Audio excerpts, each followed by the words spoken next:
오늘 성령의 충만함을 받으라라는 그런 말씀의 제목으로 성령의 충만함과 관하여서 은혜를 나누고자 합니다. 예수님께서는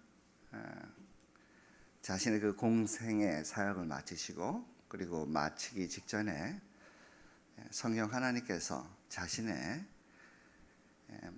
가르쳤던 모든 말씀들 뿐만 아니라 함께 하셨던 그 제자들과 그리고 그 이후에 사도들의 그 복음을 통하여서 믿게 되는 많은 사람들을 위하여 성령 하나님께서 자신의 사역을 대신할 것이라고 그렇게 말씀하시면서 성령을 제자들에게 가르쳐 주셨습니다. 그리고 성령을 너희가 받아야만 된다. 성령을 구해야만 된다. 이렇게 말씀하셨습니다. 예수님께서는 그리고서 승천하셨죠.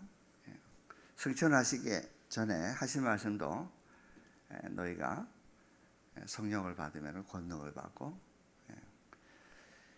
모든 지역에서 땅끝까지 이르러 내 증인이 될 것이다 라고 그렇게 말씀하시면서 몇 날이 못되어 너희는 성령으로 세례를 받으리라 라고 그렇게 말씀하셨습니다. 그리고 구름을 타고 구름과 함께 승천을 하셨습니다. 그래서 오늘 저는 네 가지를 이야기를 하고자 합니다. 첫 번째로 승천하신 예수님께서 하늘에 올라가셨 그 장면이 성경에는 기록되어 있어요. 성부 하나님과 성령 하나님을 만나는 그 장면이 나오는데 그 장면을 소개할까 합니다. 그리고 두 번째로는 우리가 성령의 충만함을 받으라 이렇게 우리가 제목으로 말씀을 드렸는데 성령을 받으라와 성령 세례를 받으라, 성령 충만함을 받으라 라는 그러한 말씀들이 여러 번 나오고 있죠. 예수님께서 하시는 말씀이 예수님은 처음에는 성령을 받으라 이렇게 말씀하셨죠. 그런데 세례 요한은 예수님을 소개하면서 나는 물로 너희에게 세례를 주거니와 내 뒤에 오시는 분은 불과 성령으로 너희를 세례를 주리라 이렇게 말씀하셨어요. 예수님께서는 당신이 말씀하실 때는 제자들에게 부활하시고 나타나실 때는 성령을 받으라 이렇게 말씀하셨고 승천하기 직전에는 너희가 몇 날이 못해서 성령으로 세례를 받으리라 이렇게 말씀하셨거든요. 그리고 난 다음에 실제로 오순절날 제자들은 성령을 받았습니다. 성령 세례를 받았죠. 그런데 표현되어 있기는 성령 충만함을 받고 오라고 그렇게 되어 있습니다. 그래서 많이 혼돈이 오는 것 같아요. 그래서 성령을 받으라와 성령 세례를 받으라와 성령 충만함을 받는 것과 이 세 가지가 어떤 차이가 있는지 분명히 짚고 넘어가 보자 합니다. 그리고 성령을 받으면 도대체 어떤 변화가 있느냐? 왜 우리가 성령을 충만함을 받아야 되는지, 그 유익이 뭔지 그것에 대해서 가르침을 우리가 또 살펴보기로 하고요. 마지막으로 그렇다면 성령을 받기 위해서는 어떻게 해야 되느냐? 그 네 가지를 다뤄보고자 합니다. 먼저 예수님께서 말씀하셨던 승천하면서 말씀하셨던 그 본문을 다 같이 읽도록 하겠습니다. 사도행전 1장 4절 5절입니다. 시작. 사도와 같이 모이사 저희에게 분부하여 가라사대 예루살렘을 떠나지 말고 내게 들은 바 아버지의 약속한 것을 기다리라. 요한은 물로 세례를 베풀었으나 너희는 몇 날이 못되어 성령으로 세례를 받으리라 하셨느니라. 그렇습니다. 사실 성령으로 예수님께서는 꼭 성령을 받아야 된다고 말씀하셔서 왜 그러냐면은 성령께서 오시는 게 당신이 사역하시는 것보다 더 유익이 있다라고 말씀하셨기 때문입니다. 그렇습니다. 성령이 오시면은 특별히 죄에 대해서, 의에 대해서, 심판에 대해서 너희에게 책망하시리라 라고 말씀하셨죠. 무엇보다도 증인된 삶을 살 것이라고 말씀하셨어요. 내가 너에게 말한 모든 것들을 말할 것이며 나의 영광을 그가 나타내리라 라고 말씀하셨습니다. 성령께서 오시면은 바로 우리가 증인된 삶을 살 수 있도록 하신 것이죠. 바로 예수 그리스도의 십자가의 그 놀라운 은혜, 그 객관적인 사역이 성령 하나님을 통해서 실질적으로 성경에만 기록되어 있고 우리가 귀로 듣는 것이 아니라 성령을 통해서 우리는 그 예수님이 하신 사역이 개인적인 사역으로, 즉 주관적인 사역으로, 나를 위해 하신 그 사역으로 인식되어지고 하나님과 모든 관계가 이루어질 수 있기 때문에 예수께서는 그 성령을 꼭 받아야 된다라고 하시면서 성령을 소개를 하셨습니다. 그리고서 예수님은 어쨌든 말씀드린 대로 구름을 타고 제자들 눈앞에서 승천하셨습니다. 이렇게 승천을 하셨을 때 당연히 예수님께서는 성자 하나님이라고 할 수 있고, 특별히 성경에서는 인자 같은 이라고 되어 있는데 이 내용이 다니엘서에 기록되어 있습니다. 예수님께서 구름을 타고 올라가셨을 때 다니엘이 환상으로 본 그림은 바로 옛적부터 항상 계신 자, 또 지극히 거룩하신 자, 지극히 높으신 자, 이렇게 표현이 되어 있습니다. 우리 다 같이 다니엘서 7장, 바로 그 전에 사도행전 1장 9절이 있습니다. 네, 다 같이 읽겠습니다. 시작. 이 말씀을 마치시고 저희 보는 데서 올리어 가시니 구름이 저를 가리워 보이지 않게 하더라. 그런 다음에 이제 구름을 타고 인자 같으니 예수님께서 바로 옛적부터 항상 계신 자에게 나타나게 되시는 것이죠. 자, 다니엘서 7장 13절입니다. 시작. 내가 또 밤 이상 중에 보았는데 인자 같은 이가 하늘 구름을 타고 와서 옛적부터 항상 계신 자에게 나와 그 앞에 엎드림에 인도됨에 그에게 권세와 영광과 나라를 주고 모든 백성과 나라들과 각 방언하는 자로 그를 섬기게 하였으니 그 권세는 영원한 권세라 옮기지 아니할 것이요 그 나라는 패하지 아니할 것이라. 18절 또 읽겠습니다. 지극히 높으신 자의 성도들이 나라를 얻으리니 그 누림이 영원하고 영원하리라. 교회의 그 나라, 하나님의 나라가 교회를 통해서 나타날 것을 지금 말씀하고 계시죠. 그래서 인자 같으니 예수님께서는 구름을 타고 옛적부터 항상 계신 자, 즉 성령 하나님을 말합니다. 그 성령 하나님, 지금 읽었던 우리 다니엘서의 내용을 보면은 그 옛적부터 항상 계신 이가 성령님을 가리키는데요. 그 옷은 희가 눈 같고 그 머리털은 깨끗한 양의 털 같고 그 보좌는 불꽃이요 그 바퀴는 붙는 불이며.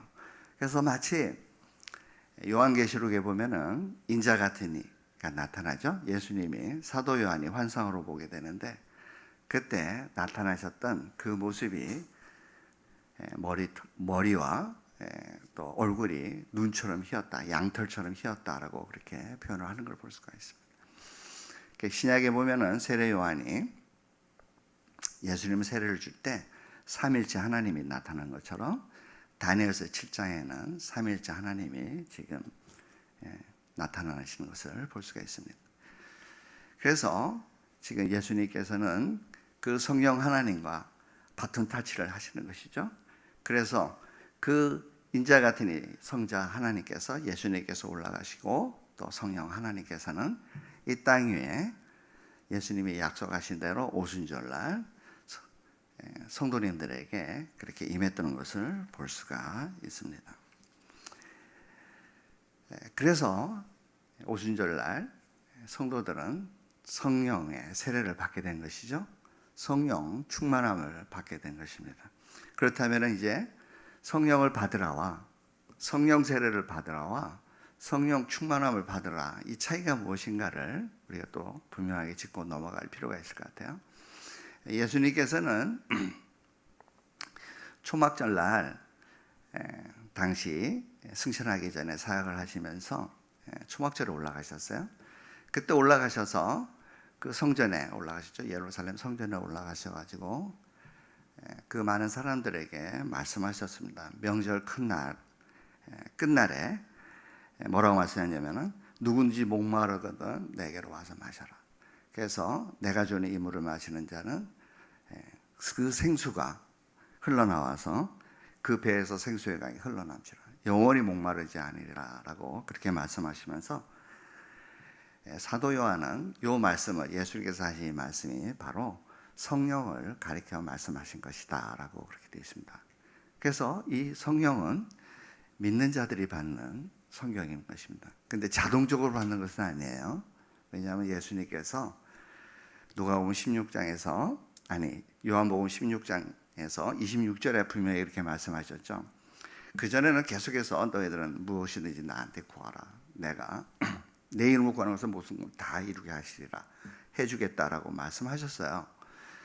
그래서 계속해서 성경을 말씀하셨는데, 그런데 한 가지 아주 분명하게 제자들에게 얘기한 것은 너희가 직접 내 이름으로 구해야 된다 그랬어요. 내가 너희를 위하여 내가 구해서 너에게 보내지 않겠다. 즉 너희가 구해야지만 성령을 너에게 보내겠다라고 요한복음 16장 26절에 말씀을 하셨습니다. 어쨌든 예수님은 성령을 받아야 된다. 믿는 자에 받을 성령. 믿는 자들은 당연히 받아야만 되는 그런 성령이죠. 그래서 지금 받는다 이렇게 표현을 해서 마치 뭔가 선물이라든지 권능이라든지 그런 능력이라든지 이런 것처럼 표현이 되고는 있지만은 실질적으로 우리가 살펴봤을 때 그 전능하신 하나님, 어떻게 보면은 성부 하나님, 옛적부터 항상 계신 그 하나님이, 즉 성령 하나님이 지극히 높으신 성부 하나님보다 더 우리에게 전능하시고 권능이 있고 거룩하시고 감히 접근하지 못할 그러한 모습으로 하늘에 계시다가 이 땅 우리 교회를 세우시고 교회를 다스리시고 교회의 유익을 위해서 오셨다는 것을 우리는 알아야만 되는 것이죠. 그래서 먼저 성령을 받으라. 그 부분만 우리가 한번 성경을 살펴보도록 하겠습니다. 요한복음 7장 37절입니다. 시작. 명절 끝날 곧 큰날에 예수께서 서서 외쳐 가라사대 누구든지 목마르거든 내게로 와서 마시라. 나를 믿는 자는 성경의 이름과 같이 그 배에서 생수의 강이 흘러나리라. 이는 그를 믿는 자의 받을 성령을 가리켜 말씀하신 것이라. 예수께서 아직 영광을 받지 못하신 거로 성령이 아직 저희에게 계시 아니하시더라. 이렇게 성령을 받아야만 된다라는 말씀을 하시고 승천하시기 바로 직전에 부활하시고 난 다음에, 그리고 부활하시고 49일 후에 오순절이 오시죠. 그리고 40일 동안 사역을 하시고 승천을 하셨는데 그 바로 부활하셨을 때 오순절날 전에 49일 전에 예수님께서는 뭐라고 말씀하셨냐면은 제자들에게 나타나서 요한복음 20장 22절입니다. 다 같이 시작. 이 말씀을 하시고 저희를 향하사 숨을 내쉬며 가라사대 성령을 받으라. 예수님께서 성령을 받으라 이렇게 말씀하셨는데 놀랍게도 승천하실 때는 뭐라고 말씀하셨냐면 세례 요한의 말씀을 인용하셔가지고 성령의 세례를 너희가 받을 것이다 라고 말씀하시죠. 사도행전 1장 5절입니다. 시작. 요한은 물로 세례를 베풀었으나 너희는 몇 날이 못되어 성령으로 세례를 받으리라 하셨느니라. 그래서 예수님께서는 그 말씀을 하시고 뭐라고 말씀하냐면 오직 성령이 너에게 임하시면 너희가 권능을 받고 예루살렘과 온 유대와 그리고 사마리아와 땅끝까지 이르러 내 증인이 되리라 이렇게 말씀하셨어요. 그래서 권능을 받고 내 증인이 된다는 것이죠. 즉 예수 그리스도의 복음, 즉 죽으신과 부활하신과 승천하신과 그리고 대제사장적 사명을 그리고 또 재림하실 그 예수님의 복음을 그 예수님으로부터 받았던 모든 가르침들을 증인이 되어서 그렇게 삶을 살 수 있다라고 말씀하신 것이죠. 자, 성령의 충만함을 받으라라는 그 상황이 이제 등장하게 되는데요. 예수님께서는 오순절날 그 제자들이 너희들이 이제 아버지의 약속한 것을 받아야 된다. 즉 성령 세례를 몇 날이 못해서 받아야 된다라고 말씀하셨는데 실질적으로 그날 오순절날 성령이 임하셨죠. 그래서 불과 같이 임했습니다. 그래서 놀라운 일들이 일어났고 모든 사람들은 그 권능을 받고 그 증인의 말씀을 하기 시작했어요. 우리 다 같이 그 장면을 볼까요? 사도행전 2장 4절입니다. 시작.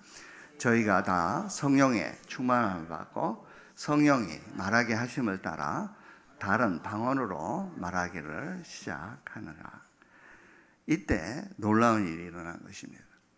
그래서 실질적으로 예수님께서는 계속 증인된 삶, 성령의 충만함을 받고 성령을 받고 성령 세례를 받은 것은 그냥 다 똑같은 거라는 것을 우리는 알 수가 있어요. 별다른 게 아닌 것이죠. 처음에 성령을 받으라 말씀하셨고 성령을 받으라고 말씀하셨고 성령 세례를 받으라고 하셨고 그 다음에는 실제로 성령 충만함을 제자들은 받게 되었죠. 그렇다면 왜 성령 세례와 성령 충만함의 그 차이는 무엇이냐? 그거는 처음으로 성령 세례를 받는 것을, 즉 성령을 받는 것을 성령 세례라고 표현을 하신 것이죠. 그리고 그 처음으로 받았던 그 성령 세례는 다르게 말하면은 성령 충만함이나 똑같기 때문에 지금 사도행전 2장 4절에는 모든 제자들이 그 120문도가 성령 충만함을 받았다라고 표현이 되고 있습니다. 그 이후에는 성령 세례를 받았다는 표현을 안 써요. 모두 다 성령 충만함을 받게 되는 것이죠. 그래서 실질적으로 사도 요한과 베드로가 바로 그 예루살렘 성전 미문 앞에 있는 40년 동안 날 때부터 안전뱅이가 된 사람을 고치게 되죠.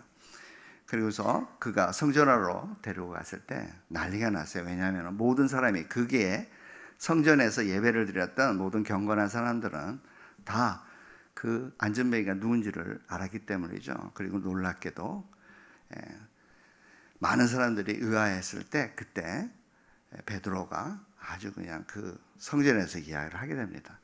그때 놀랍게도 믿게 된 사람들이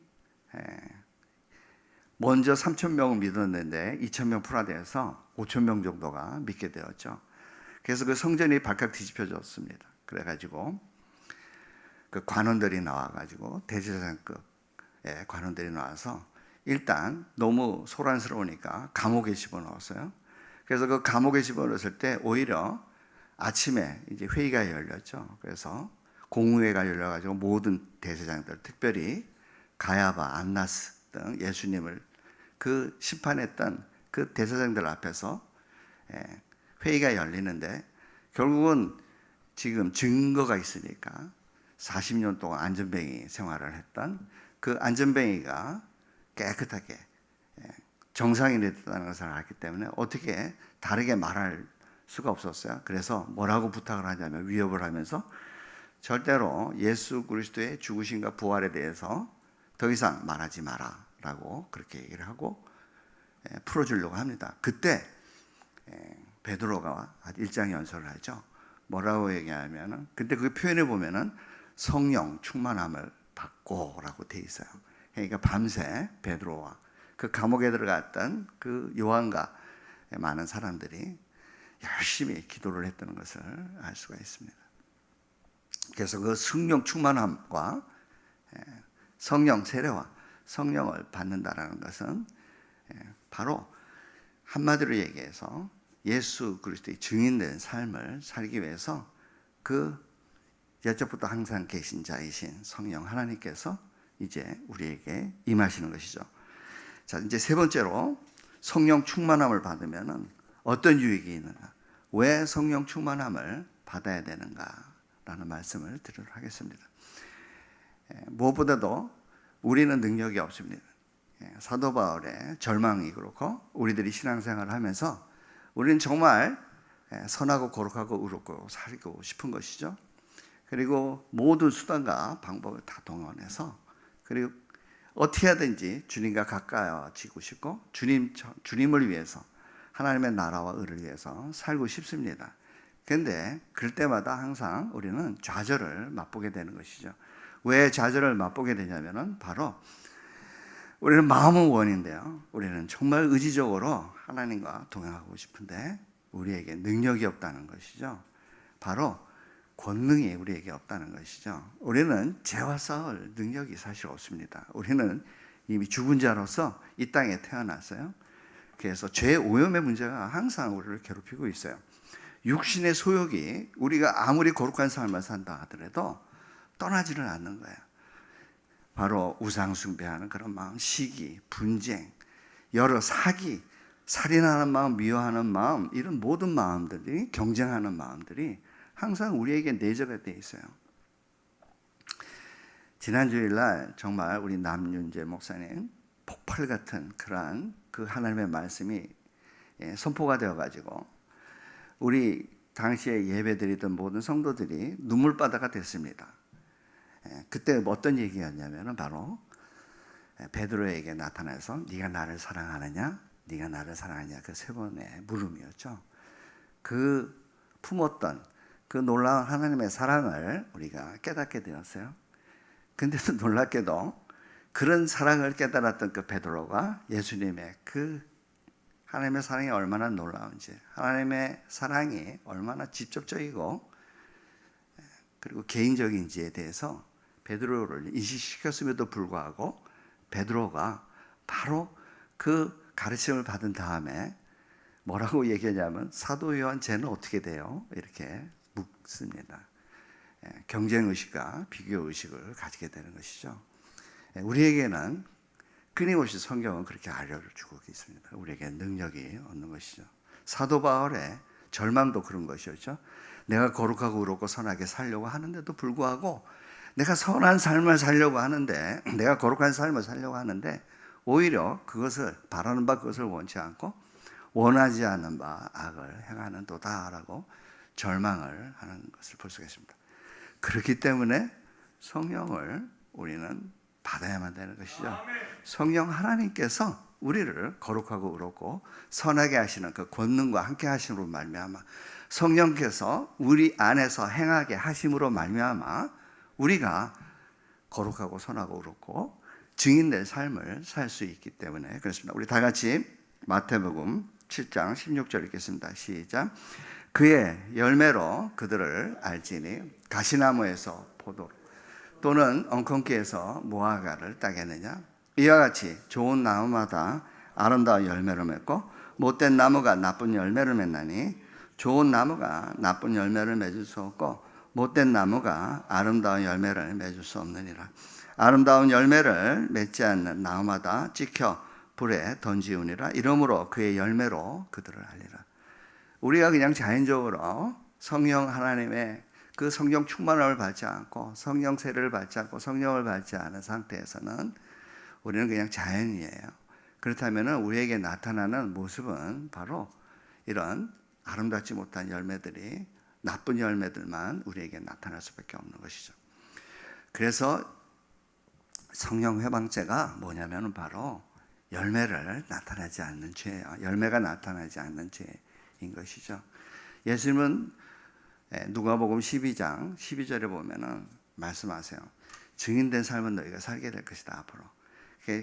절대로 너희들이 두려워하지 말라. 만약에 너희가 관원들이나 정사잡은 앞에 끌려 나갔을 때는 회당이나 그런 곳에서 너희들이 끌려 나가서 말을 할 때는 성령 하나님께서 말씀하시는 그 말씀을 너희가 하면 된다. 절대로 너희들이 목숨을 그들이 빼앗아 갈 것 같은 그런 기세가 있더라도 당황하지 말라라고 말씀하면서 성령을 회방하는 자는 결단코 용서를 못 받으리라 라고 말씀하신 것이죠. 이 모든 것들이 우리의 신앙생활에 있어서 성령 하나님과 동행하지 않는다면 성령 하나님의 역사가 우리에게 없다면 우리는 결코 열매를 맺을 수 없는 것이죠. 우리 다 같이 갈라디아서 5장 16절 읽겠습니다. 시작. 내가 이르노니 너희는 성령을 쫓아 행하라. 그리하면 육체의 욕심을 이루지 아니하리라. 오직 성령의 열매는 사랑과 희락과 화평과 오래 참음과 자비와 양선과 충성과 온유와 절제니 이 같은 것을 금지할 법이 없느니라.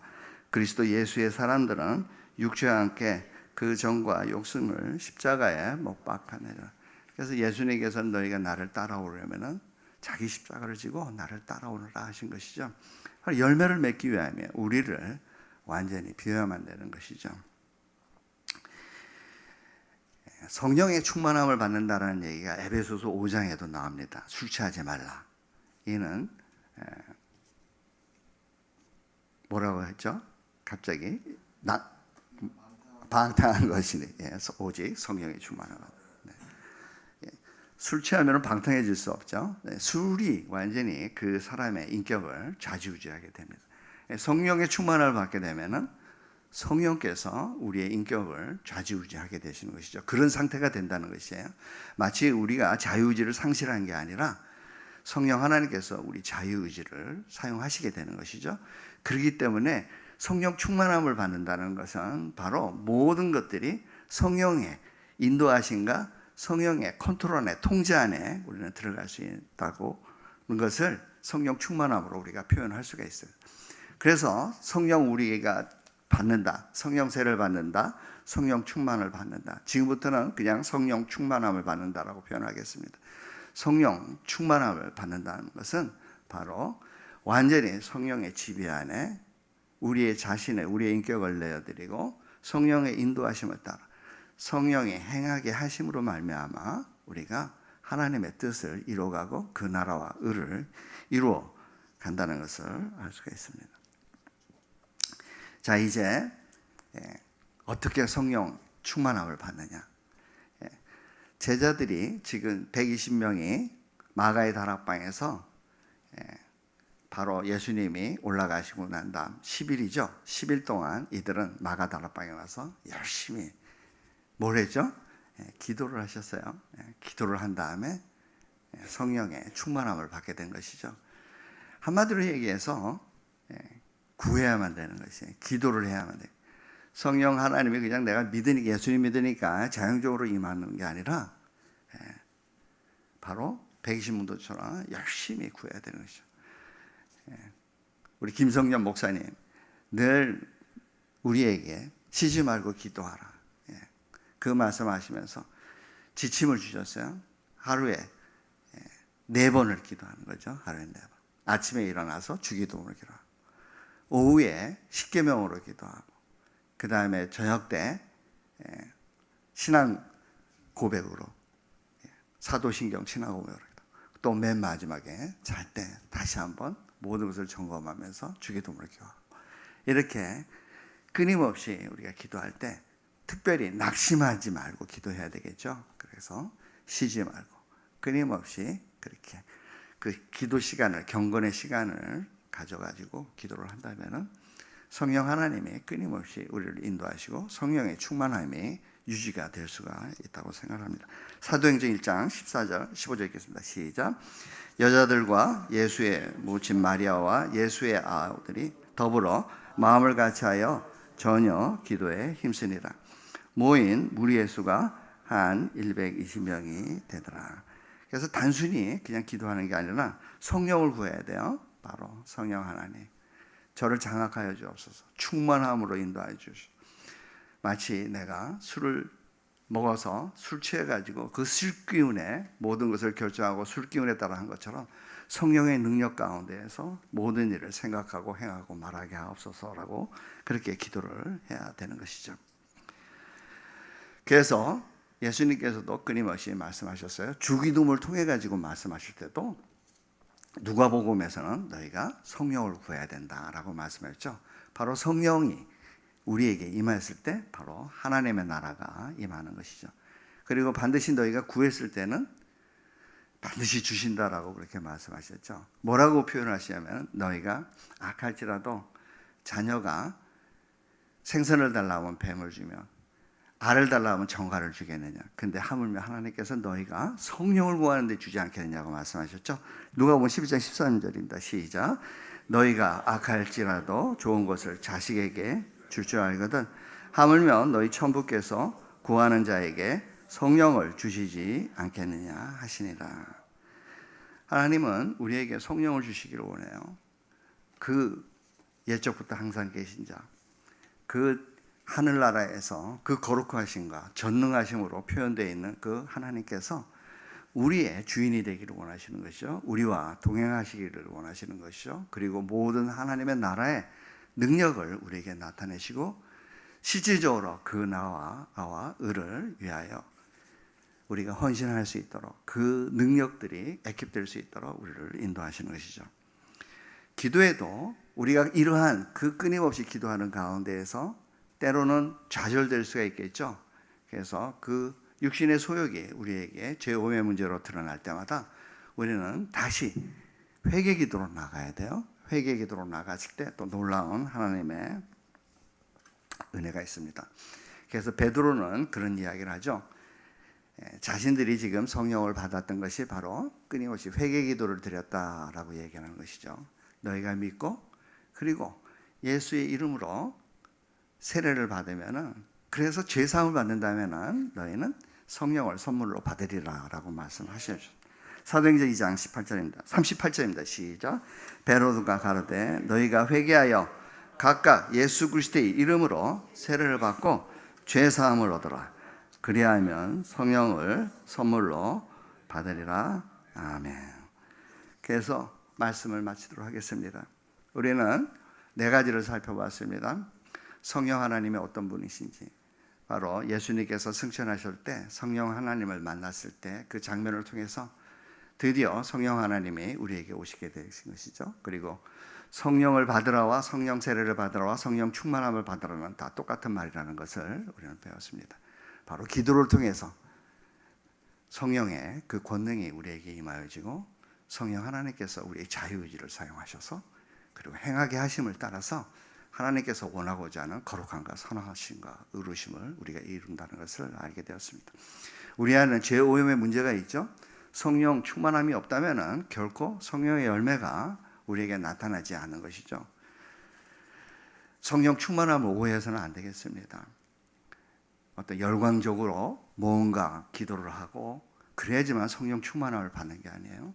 성령 충만함을 받았다는 그 증거는 잔잔해요. 단지 두려워하지 않고 예수 그리스도의 증인된 삶을 살아가는 것이, 그 영광을 나타내는 저와 여러분이 되시기를 예수님의 이름으로 축원합니다. 기도하겠습니다.